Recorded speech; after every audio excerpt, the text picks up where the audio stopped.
النبي الكريم وعلى آله وصحبه أجمعين.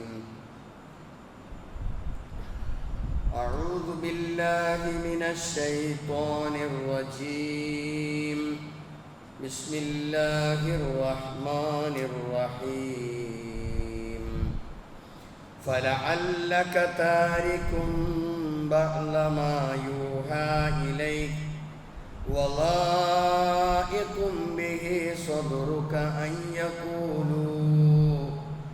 أن يقولوا لولا أنزل عليه كنز أو جاء معه ملك إنما أنت نذير والله على كل شيء وكيل.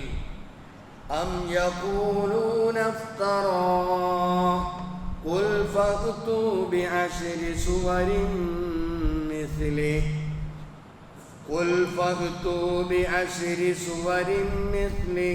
مفتريات وادعوا من استطعتم من دون الله إن كنتم صادقين. പ്രിയപ്പെട്ട സഹോദരങ്ങളെ, അള്ളാഹുവിനെ സൂക്ഷിച്ച് തഖ്വയുള്ളവരായി ജീവിക്കണേ എന്ന് വസിയത്ത് ചെയ്യുകയാണ്. പരിശുദ്ധ ഖുർആനിലെ 11-ാം അധ്യായമായ സൂറത്ത് ഹൂദിലെ 12-ാം സൂക്തം മുതലാണ്, 12-ാമത്തെ ആയത്ത് മുതലാണ് ഇനി നമ്മൾക്ക് മനസ്സിലാക്കാനുള്ളത്. ഇവിടെ നബി സല്ലല്ലാഹു അലൈഹി വസല്ലമയോട് സംബോധന ചെയ്തുകൊണ്ട് അല്ലാഹു തആല പറയുകയാണ്, ഫലഅല്ലക താരിക്കുൻ, ഫലഅല്ലക നബിയെ, എന്നാൽ ഒരു പക്ഷേ നീ ആയേക്കാം, താരിക്കുൻ, തറക്ക എന്ന് പറഞ്ഞാൽ ഉപേക്ഷിച്ചു എന്നാണ് അർത്ഥം. താരിക്കുൻ, നീ ഉപേക്ഷിക്കുന്നവൻ അല്ലെങ്കിൽ വിട്ടുകളയുന്നവൻ ആയേക്കാം. ബഅള മാ യൂഹ, ചില കാര്യങ്ങളെ, എങ്ങനെയുള്ള മാ യൂഹ ഇലൈക, നിനക്ക് വഹീ നൽകപ്പെട്ടിട്ടുള്ള ചില കാര്യങ്ങളെ ഒരു പക്ഷേ നീ വിട്ടുകളഞ്ഞേക്കാം. നബി സല്ലല്ലാഹു അലൈഹി വസല്ലമയോട് അല്ലാഹു തആല പറയാ, ദിവ്യ സന്ദേശം അഥവാ വഹീ നൽകപ്പെടുന്നതിൽ ചിലത് നീ ഉപേക്ഷിക്കാം. അതുമൂലം വലായിക്കും ബിഹി സ്വദുറുക, അത് മുഖേന നിന്റെ ഹൃദയം, നിന്റെ നെഞ്ച് ഇടുങ്ങുകയും ചെയ്തേക്കാം. അതൊരിക്കലും ഉണ്ടാകാൻ പാടില്ല എന്നും കൂടി ഓർമ്മപ്പെടുത്തുക. എന്നാൽ അയ്യക്കൂലു, അവർ ഈ പറയുന്നത് കാരണത്താലാണ് ഇതൊക്കെ സംഭവിക്കുന്നത്. സത്യം അംഗീകരിക്കാത്ത സത്യനിഷേധികൾ ഇങ്ങനെ പറയാ. എന്താ പറയുന്നത്? ലൗലാ ഉൻസില അലൈഹി കൻസുൻ, ഇദ്ദേഹം ഒരു നബിയാണെങ്കിൽ എന്തുകൊണ്ട് അദ്ദേഹത്തിൻ്റെ മേൽ ഒരു നിധി, ഒരു കൻസ് തന്നെ ഇറങ്ങുന്നില്ല? അല്ലെങ്കിൽ ഔ ജാഅ മഅഹു മലക്കുൻ, എന്തുകൊണ്ട് ഇദ്ദേഹത്തിൻ്റെ കൂടെ ഒരു മലക്ക് എന്തുകൊണ്ട് വരുന്നില്ല? എപ്പോഴും കൂടെ മലക്ക് ഉണ്ടാകുന്നില്ല, മലക്ക് വരികയോ ചെയ്യുന്നില്ലല്ലോ. ഒന്നുകിൽ എന്ത് വേണം? വല്ല നിക്ഷേപവും. കെൻസ് എന്ന് പറഞ്ഞാൽ നിധി എന്നോ നിക്ഷേപം എന്നൊക്കെ അറബി പറയുന്നൊരു വാക്കാണ് കെൻസ്. എന്തുകൊണ്ടെന്നാൽ ഇദ്ദേഹം ഒരു നബിയാണെങ്കിൽ, അള്ളാഹുവിൽ നിന്നുള്ള പ്രവാചകനാണെങ്കിൽ എന്തുകൊണ്ട് ഇദ്ദേഹത്തിൻ്റെ മേൽ ഒരു കെൻസ് അഥവാ ഒരു നിക്ഷേപം തന്നെ എന്തുകൊണ്ടാണ് ഇറങ്ങാത്തത്? അല്ലെങ്കിൽ എന്തുകൊണ്ടാണ് ഔ ജാഅ മഅഹു മലക്കുൻ, അദ്ദേഹത്തിൻ്റെ കൂടെ വല്ല മലക്ക് വരികയോ ചെയ്യാത്തത് എന്താണ് എന്ന് അവരിങ്ങനെ പറയും. അത് കാരണത്താൽ നബി സല്ലല്ലാഹു അലൈഹി വസല്ലമക്ക് വല്ലാതെ പ്രയാസമുണ്ട്, നെഞ്ച് ഇടുങ്ങിപ്പോകുന്നുണ്ട്. അങ്കോ അല്ലാഹു തആല പറയാം, ബേജാറാകണ്ട, ഇന്നമാ അന്ത നദീർ, തീർച്ചയായും നീ ഒരു നദീർ മാത്രമാണ്, ഒരു താക്കീതുകാരൻ മാത്രമാണ്. വല്ലാഹു അലാ കുല്ലി ഷൈഇൻ വക്കീൽ, നിശ്ചയമായും അല്ലാഹു സുബ്ഹാനഹു വ തആല വക്കീലാണ്. എല്ലാ കാര്യത്തിനെയും എല്ലാ വിഷയവും ഏറ്റെടുത്തിട്ടുള്ള ഉത്തരവാദിത്തം ഏറ്റെടുത്തവനാകുന്നു അല്ലാഹു തആല. അതുകൊണ്ട് നീ എന്ത് ചെയ്യണ്ട, മാനസികമായി വിഷമിക്കേണ്ട എന്ന ഒരു സന്ദേശമാണ് നബി സല്ലല്ലാഹു അലൈഹി വസല്ലമക്ക് ഇവിടെ നൽകുന്നത്. എന്ന് പറഞ്ഞാൽ മുശ്രിക്കുകൾ സത്യനിഷേധത്തിൽ ശഠിച്ചു നിൽക്കുകയും അതോടൊപ്പം പരിഹാസത്തിൻ്റെ വാക്കുകൾ ഇങ്ങനെ പറഞ്ഞുകൊണ്ടിരിക്കും. നബി സല്ലല്ലാഹു അലൈഹി വസല്ലമയെ ഏത് സമയത്തും വല്ലാതെ ബുദ്ധിമുട്ടിക്കുക, വല്ലാതെ പ്രയാസപ്പെടുത്തുക. ഇത് സത്യത്തിൽ നബി സല്ലല്ലാഹു അലൈഹി വസല്ലമക്ക് മനോവേദന ഉണ്ടായി എന്നും ആ മനോവേദനയെക്കുറിച്ച് അല്ലാഹു തആല ശരിക്ക് അറിയുന്നുണ്ട് എന്ന് നബി സല്ലല്ലാഹു അലൈഹി വസല്ലമയെ ബോധ്യപ്പെടുത്തുക. ഇപ്പൊ സൂറത്ത് ഹിജ്റിൽ കാണാം, വലഖദ് നഅലമു, അവിടെ സൂറത്ത് ഹിജ്റിൽ അല്ലാഹ് പറയാ വലഖദ് നഅലമു, തീർച്ചയായും നാം അറിയുന്നുണ്ട്, അന്നക, നിശ്ചയമായും നിനക്ക്, യലീഖു സദ്റക, നിന്റെ നെഞ്ച് വല്ലാതെ ഇടുങ്ങിപ്പോകുന്നുണ്ട്, നിനക്ക് മനോവിഷമം ഉണ്ടാകുന്നുണ്ട്. ബിമാ യഖൂലൂൻ, സത്യനിഷേധികളും മുശ്രിക്കുകളുമായിട്ടുള്ള ആളുകൾ ഇങ്ങനെ നിന്നെക്കുറിച്ച് പറയുന്നത് കാരണത്താൽ നിനക്ക് മനോവേദന ഉണ്ട് എന്ന് നാം അറിയുന്നുണ്ട്, നാം മനസ്സിലാക്കുന്നുണ്ട് എന്ന് അല്ലാഹു തആല അവിടെ എടുത്തു പറഞ്ഞിട്ടുണ്ട്. അതുകൊണ്ട് അല്ലാഹു തആല ഇവിടെ പറയുന്നത് അറിയോ, ഇന്നമാ അൻത നദീർ, ഇന്നമാ അൻത നദീർ, നീ തീർച്ചയായും ഒരു താക്കീതുകാരനാണ്, നീ താക്കീതുകാരൻ മാത്രമാണ്. അത് നിന്റെ ഒരു ഉത്തരവാദിത്തമാണ്, അത് നീ കൃത്യമായി നിർവഹിച്ചു കൊള്ളുക എന്ന് അല്ലാഹു തആല ഓർമ്മപ്പെടുത്തുക. ഇത് ഖുർആനിൽ പല സ്ഥലത്തും പറഞ്ഞിട്ടുണ്ട്. ഇന്നമാ അൻത മുദക്കിർ, നീ തികച്ചും ഓർമ്മപ്പെടുത്തുന്നവനാണ്. മുദക്കിറ, നീ തദ്കിറത്ത് ചെയ്തുകൊണ്ടിരിക്കേണ്ടവനാണ്. അവരംഗീകരിക്കാം അംഗീകരിക്കാതിരിക്കാം. ലസ്ത അലൈഹിം ബിമുസൈത്തിർ, നിനക്ക് അധികാരം ചെലുത്തേണ്ട ആവശ്യമൊന്നുമില്ല, നീ അധികാരത്തോടു കൂടി ഒന്നും സംസാരിക്കേണ്ട. കാരണം നീ അവർക്ക് ഉപദേശം നൽകേണ്ടവനാണ്.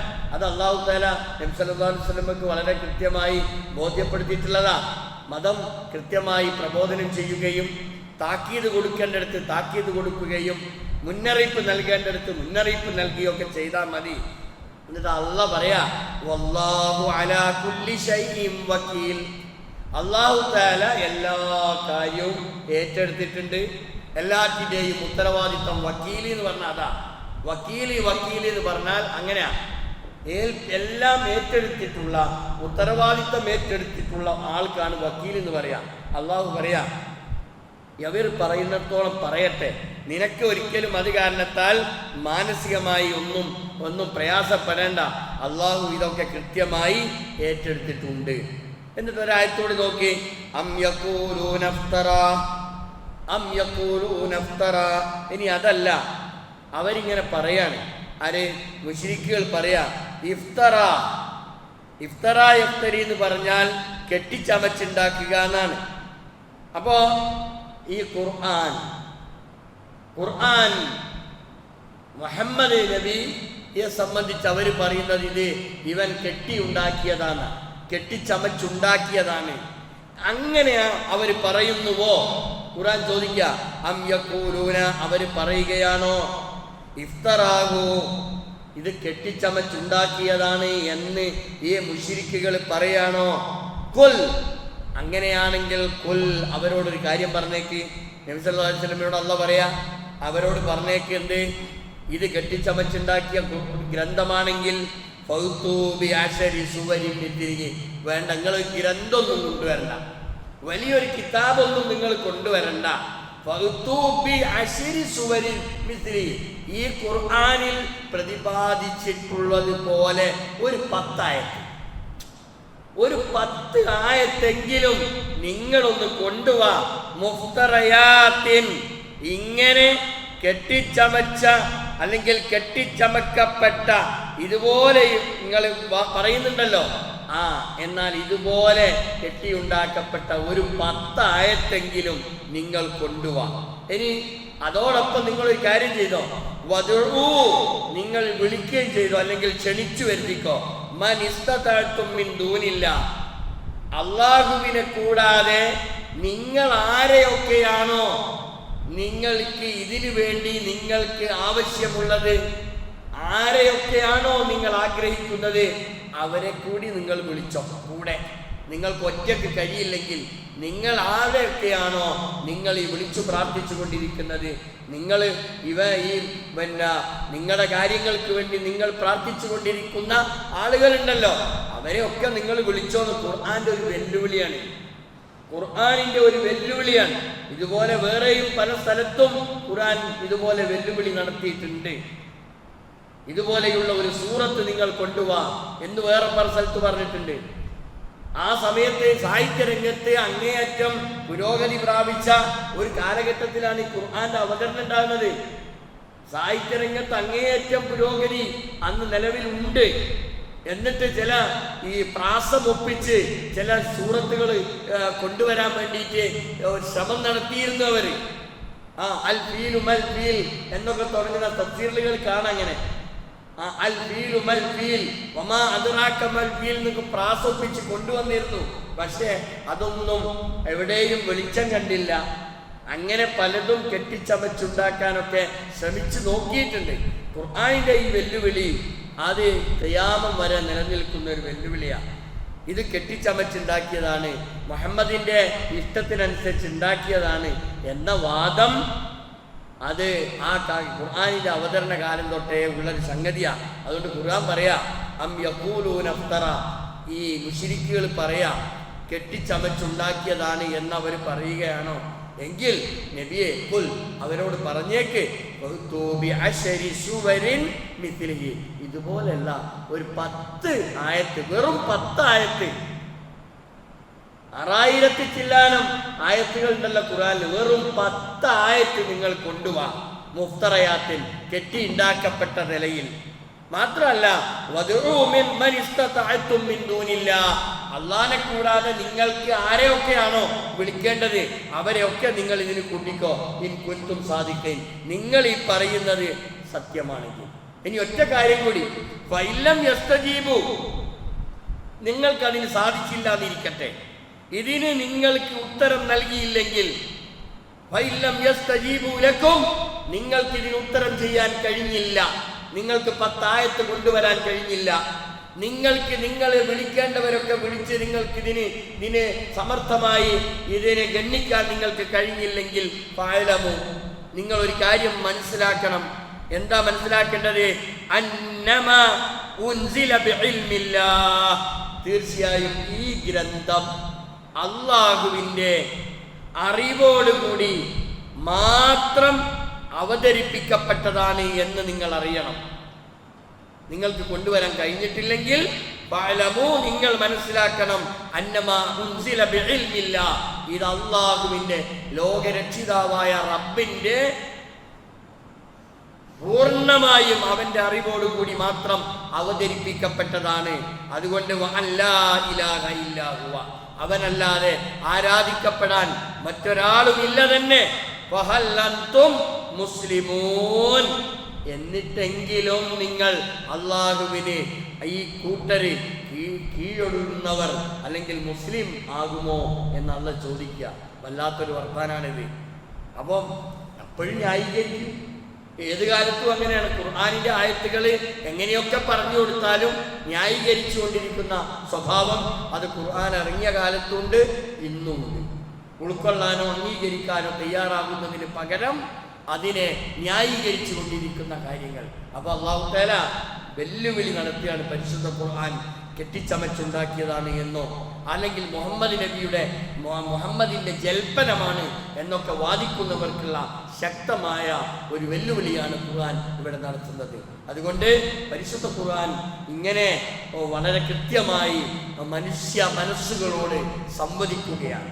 ഇതൊക്കെ നമ്മൾ ഉൾക്കൊള്ളുകയും ഖുർആനിന്റെ ഭാഷാ ശൈലിയും ഖുർആനിൻ്റെ അവതരണ രീതിയും ഇതൊക്കെ നമ്മൾ മനസ്സിലാക്കി നമ്മുടെ വിശ്വാസത്തെ ശക്തിപ്പെടുത്താൻ നമ്മളെല്ലാവരും പരിശ്രമിക്കണം.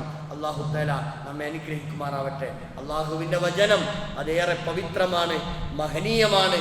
ആ വചനങ്ങളെ ഓരോന്നോരോന്നായി സമയത്തിനനുസരിച്ച് മനസ്സിലാക്കുകയും അത് ഉൾക്കൊള്ളുകയും ജീവിതത്തിൽ പകർത്തുകയും ഒക്കെ ചെയ്യുന്ന നല്ല മുഅ്മിനുകളിൽ അല്ലാഹു തആല നമ്മെ എല്ലാവരെയും ഉൾപ്പെടുത്തി അനുഗ്രഹിക്കുമാറാവട്ടെ. നമ്മുടെ തെറ്റുകളും കുറ്റങ്ങളും എല്ലാം അല്ലാഹു തആല നമുക്ക് പുറത്ത് മാപ്പാക്കി തരുമാറാവട്ടെ. പ്രയാസങ്ങൾ അല്ലാഹു ദൂരീകരിച്ച് തരുമാറാവട്ടെ. അല്ലാഹുമ്മ റബ്ബന ളലംനാ അൻഫുസനാ വഇല്ലം തഗ്ഫിർ ലനാ വതർഹംനാ ലനകൂനന്ന മിനൽ ഖാസിരീൻ.